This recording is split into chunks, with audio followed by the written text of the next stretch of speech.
Hello and welcome back to Wake Up with Dr. Cheryl. Very honored to have a wonderful guest this evening, Alex Mandossian. This is the second part of a two-part discussion with Alex. Alex Mandossian, since 1993, our next guest, has generated over $348 million in sales and profits for his marketing students, clients, and strategic alliance partners on 5 continents. His battle-tested marketing strategies helped convert his annual income in 2001 into a monthly income by 2003. Many of his colleagues acknowledge him the Warren Buffett of the net because of his unique ability to make money for his students and joint venture partners. He has shared the stage with diverse leaders such as Richard Branson, Harvey Mackay, Donald Trump, Tony Robbins, Robert Kiyosaki, Susie Orman, Mikhail Gorbachev, and the Dalai Lama. His lifetime goal is to become the world's first work-at-home billionaire, not just in net worth, but by creating thousands of other internet marketing millionaires by his 77th birthday. Wow. That the more I think I know, the more I don't know. Yeah. You know, especially in certain subjects, there's always something more to learn. Well, the difference between wisdom and knowledge. Yes, so that's right. I'm seeking, The wisdom. The wisdom. And it finds us. We can't find it sometimes. Yeah, if you're constantly going after it, you know, it's like it's letting go and letting spirit, divine intelligence. Mm-hmm. That's I like saying divine intelligence, because we have to get our egos out of the way to be able to get to that place. Mm-hmm. And well, you don't have to, but it's necessary to let go of that. So, you know, it's like listening. It's like I talk about listening, and we have to let go of ourselves and our own chatter to listen. And that's whether you're listening to the Holy Spirit or divine intelligence or sitting across from somebody. It's a good point. It's a form of meditation. So that's important to be able to learn. So, my goodness. So have you ever had any serious I'm leading up to a question that we talked about earlier. But yourself, have you had any, you know, deep financial crises? Yes. Yeah, sure. Yes. That you might be able to share some introspection on what you went through? Sure. It was my first business venture. I just got out of college. I felt I was unemployable. And in Long Beach, California, there was a frozen yogurt and bakery combination. I thought the bakery would be a nice, you know, touch, except the equipment was a lot more expensive, and every day we'd throw out cinnamon buns that were stale because no one, you know, purchased them. Yeah. About 18 months later, in the coldest winter in Southern California history in over 100 years, oh, no. people don't eat yogurt. Intelligence, there. Yeah. Divine intervention. 18 months later, I'm on the other side of the counter watching the SBA, the Small Business Administration auctioneer, auctioning off my equipment for 7 cents on the dollar. And that's painful at the time. It was, yeah. I didn't think I'd ever get out of that hole. Yeah. And I remember what it felt like, and it was, I couldn't breathe. Yeah. And so I moved back home. And en route back home, and there was about $242,000 lost that I didn't have, of how to enroll people onto my cause, and not to do it too pushy, not to do it too passively.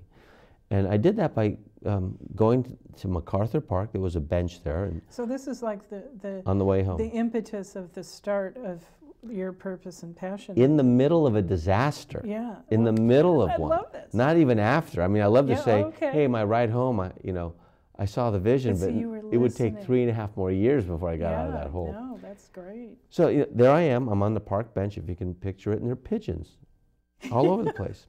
And you weren't homeless. I wasn't. Well, that was my park bench story, so I could tell it, right? But it was summer, it was nice, and I was on my way home.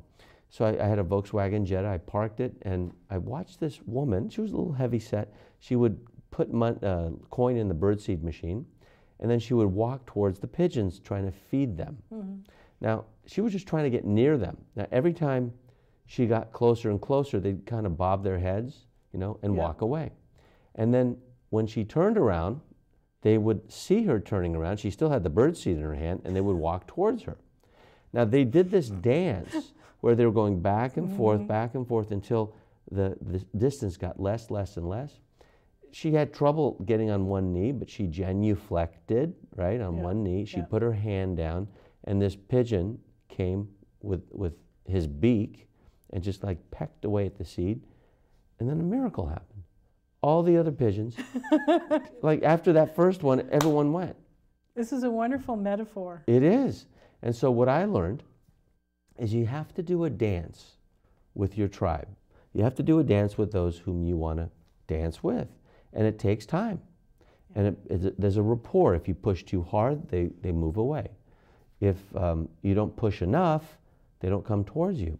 There was a young kid who saw this woman with the result. Right. So she had like bird poop on her shoulder and everything. I mean, it's good luck. But she had birds all over, right? Because they trusted her, which is the lubricant to money and finance. Yeah. So the kid wanted the result. So what did he do? He had a thought, get birdseed. He had a feeling, this is going to feel good. And then he made an action. He ran at the birds, at the pigeons. And what do? They fly away. Yeah, of course. And he got frustrated, and he threw the birdseed at him, and he never had the beak to hand, relationship. Right. So I learned that if I'm like that kid was and impatient and don't go through that dance, then the natural course of things, the karma, won't build enough so that the opposing side, in my case students, won't recognize me as teacher, and then there won't be a bond. So I have no idea if that was supposed to happen or not, but I've used it as a story for the past 30 years. Well, and it's a perfect metaphor. It really is. I hadn't heard it in those, in that application before. Yeah. So it's great. Yeah, thanks. And then finally, I landed a job in the infomercial business, in the direct selling business, and took me 11 years to get out of that debt. That's a long time. That's a long time. Yeah, it is. But it was humiliating. Yes. I felt shame, humbling, all that. And what kept it going were those feelings. I didn't look at it as a life. And you had a lot of faith. Yeah, I could have discarded the feelings and just let go of the trappings of maintaining, that mindset. Yeah. But and now I know that it'll happen. It goes up and down too. I mean, we've been through a couple of recessions since then. Yes. Everybody that's successful. Richard Branson. He was losing Virgin Airlines at one point. I mean, I think he was filing bankruptcy with that. So I mean, but that's how we learn. It's viewpoint and outlook. And when I was in that state, everything was collapsing. Fear, contraction. Yes, that fear. And just expansion, love. It's not easy. Well, and I've Warren Buffett, he says the most two important things about maintaining and having your wealth is unconditional love around you and no doubt. And I know the no doubt can be really hard. Well, the doubt is like a crack in a dam. And if you've ever seen a dam explode, it starts with like a little hairline crack, right? Yes. And then that doubt starts to get wider and wider, and all of a sudden, just explodes. But it doesn't have to do that. Doesn't have to. Doesn't have to do that. You can spackle it.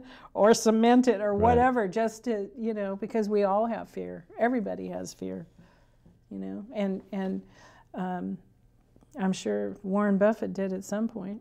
I think fear of success is a much more insidious fear than the fear of failure. Oh, absolutely. It's like, okay, well then I don't have any more excuses, do I? And again, the most important thing is when you feel that fear is to do it anyway, because once you start doing what you need to do to get through that fear, it's gone. Yeah. It's not always easy. Been there every day. Yes, aren't we all? Yeah. Oh, so tell me what you think and and maybe suggest for people that have lost everything, or, you know, to come back.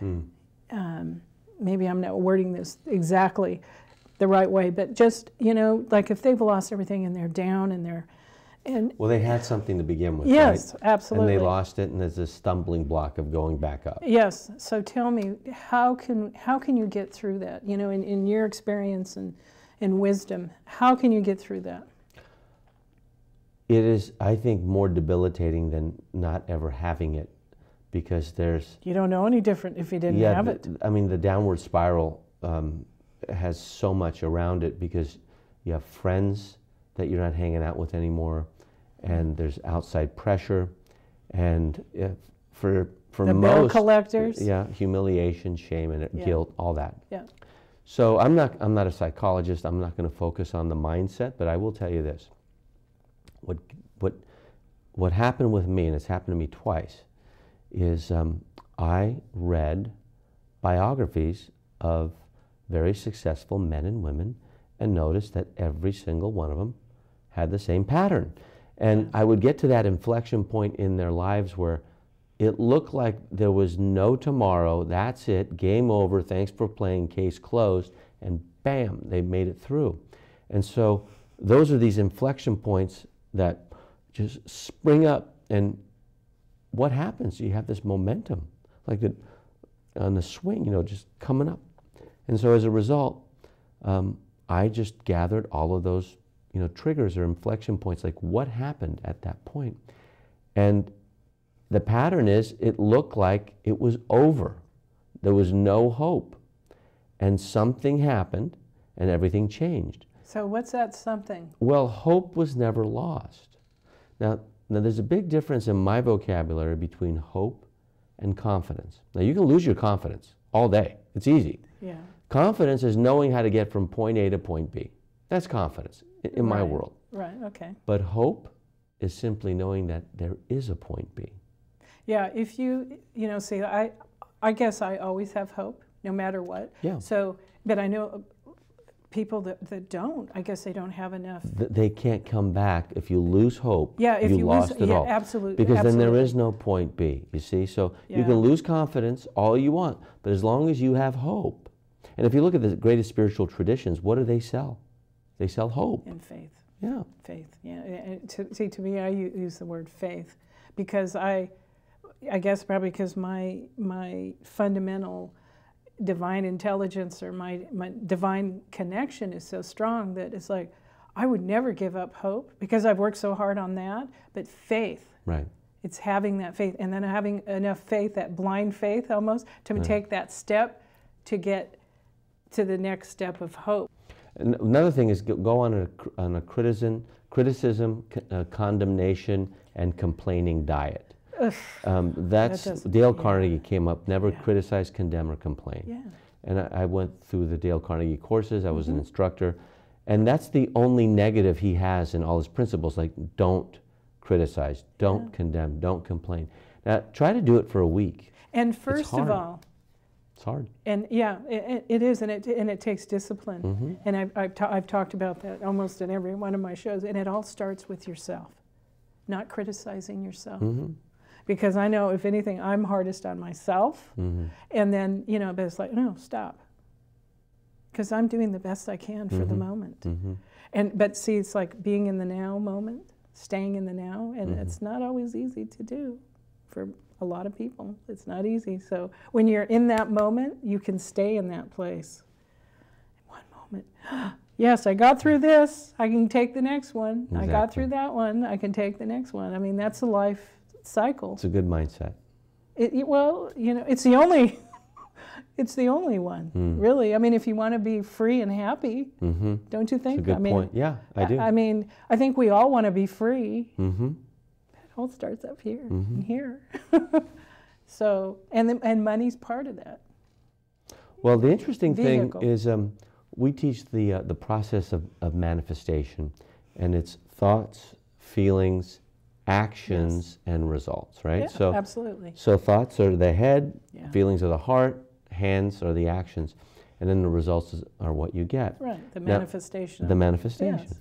Now, what I teach to my students, and this probably is going to be controversial, but I teach that the results are none of our business.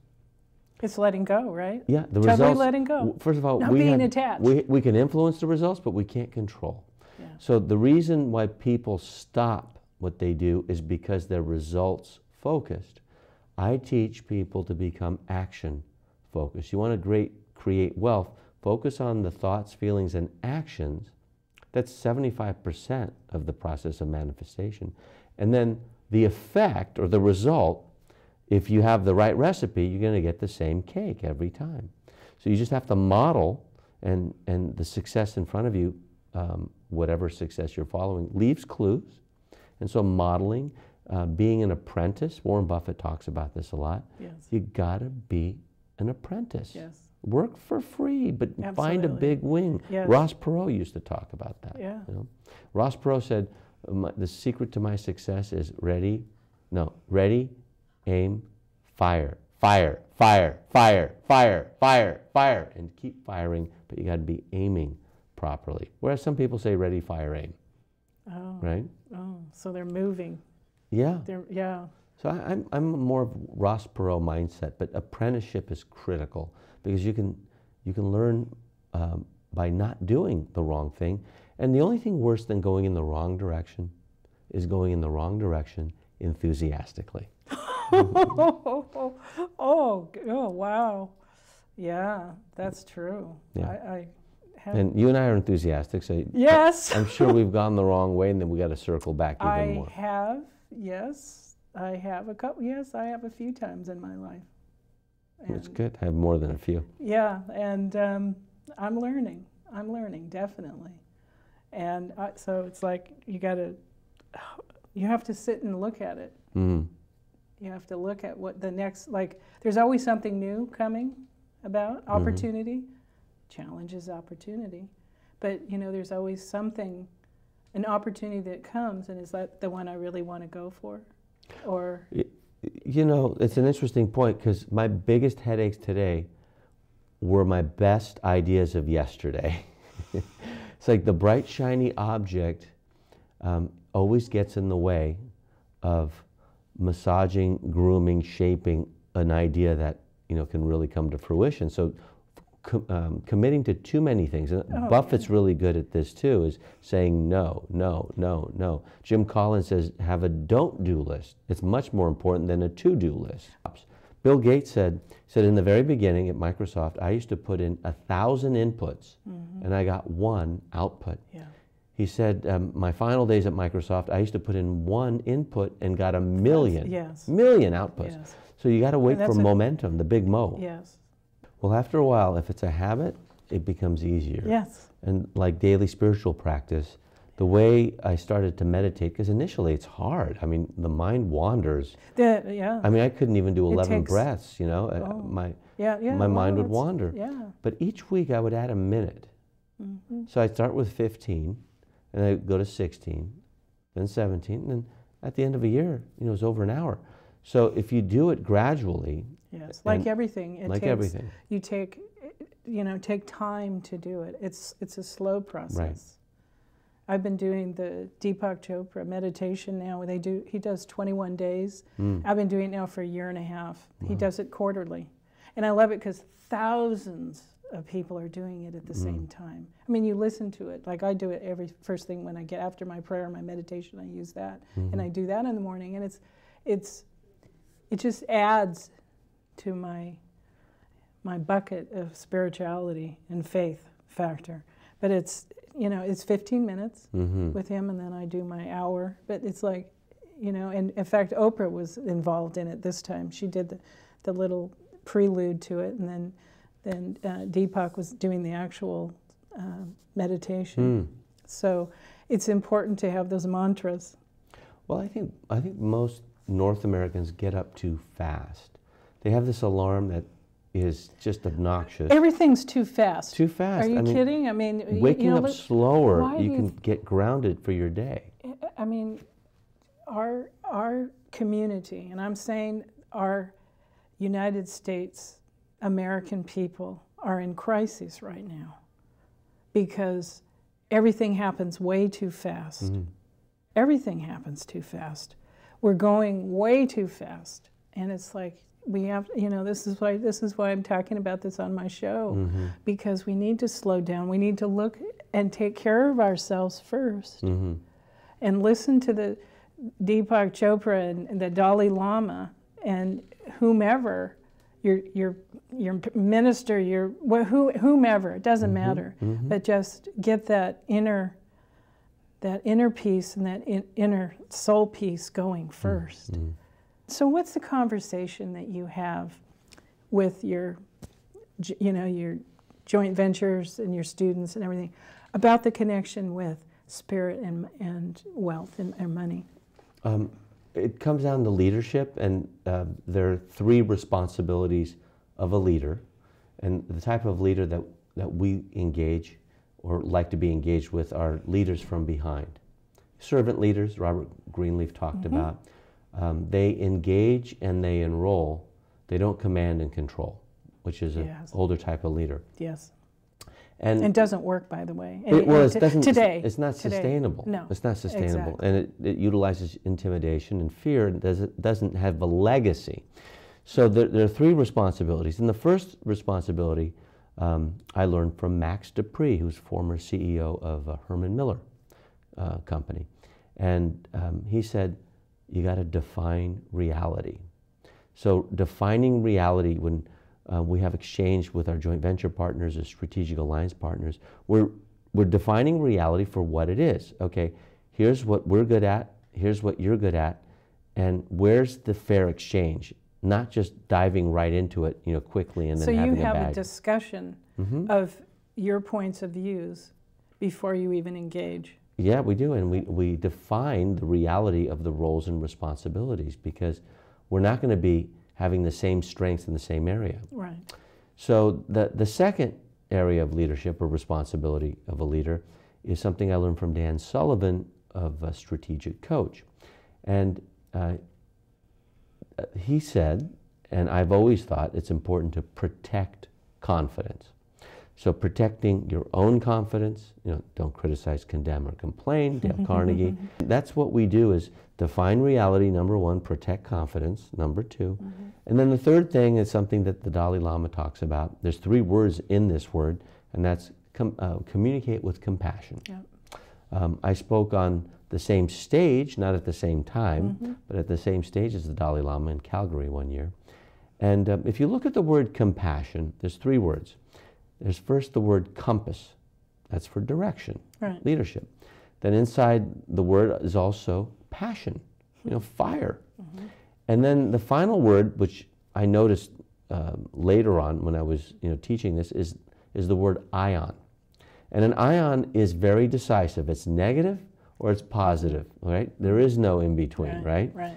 So define reality, protect confidence, communicate with compassion. Those are our guideposts in how we spiritually interact with others. We talk about the importance of when money is tight, then rather than giving money away, give something a lot more valuable, your time. Yeah. Money's renewable, time is not. Yeah.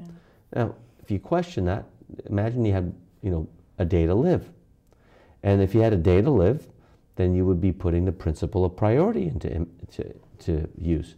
So the principle of priority is understanding the difference between what's important and what's urgent, and then doing what's important first. So you'll hear stories of cancer patients who had 6 months to live, and they started doing things that were high priority for them, Yes. things that were important.